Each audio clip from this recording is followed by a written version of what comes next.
नमस्कार सर्वांना, श्री स्वामी समर्थ. उद्या आहे गुढीपाडवा. गुढीपाडवा हा दिवस 3.5 मुहूर्तापैकी एक मुहूर्त मानला जातो. या दिवशी कुठल्याही शुभ कार्याला तुम्ही सुरुवात करू शकता. कुठल्याही शुभ गोष्टीची खरेदी करू शकता. अगदी घर, गाडी, वाहन अशा गोष्टी या दिवशी आवर्जून खरेदी केल्या जातात. पण या दिवशी आपल्या घरामध्ये धनधान्याची कमी पडू नये यासाठी धनधान्य समृद्धी पोटली आपल्याला बनवायची आहे. ही स्वामी समर्थ केंद्रामधील सेवा आहे. तर आपल्याला यासाठी साहित्य लागणार आहे.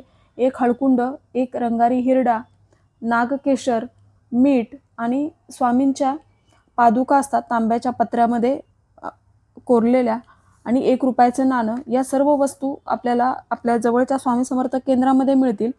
आणि मुठभर गहू, या सर्व वस्तू एकत्र करून याची आपल्याला पोटली बनवायची आहे. तुम्ही लाल किंवा पिवळ्या कलरची पोटली घ्या. आता पोटली नसेल तर तुम्ही एका लाल पिवळ्या कापडामध्ये हे सर्व साहित्य बांधलं तरी चालेल. मग देवासमोर बसायचं, देवाला दिवा लावून घ्यायचा, स्वतःला हळद कुंकू लावायचं आणि आपल्याला ही पोटली आपल्या उजव्या हातामध्ये घ्यायची आणि 1 माळ स्वामींचा जप करायचा आहे. शक्य झालं तर 11 माळी नक्कीच करा. मग आपण या सर्व वस्तू आपल्या किचनमध्ये, तुम्ही तुमच्याकडे किचन भांडी ठेवायचं रॅक असेल किंवा ट्रॉली असेल किंवा लॉफ्ट असेल त्याच्यामध्ये ठेवू शकता, किंवा किचनमध्ये कुठे हँगिंग करायला जागा असेल तर असं अडकवून ठेवलं तरी चालेल. तर अशा पद्धतीने आपल्याला ही पोटली पाडव्याच्या दिवशी अगदी सकाळपासून संध्याकाळपर्यंत दिवसभरामध्ये तुम्ही कधीही हा उपाय केला तरी चालेल, पण या दिवशी हा उपाय नक्की करा, कारण हा शुभ मुहूर्त असतो.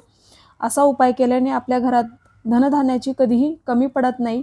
आता मासिक धर्म असेल तर घरातील इतर व्यक्तींकडून हा उपाय तुम्ही करून घ्या. सर्वांना श्री स्वामी समर्थ.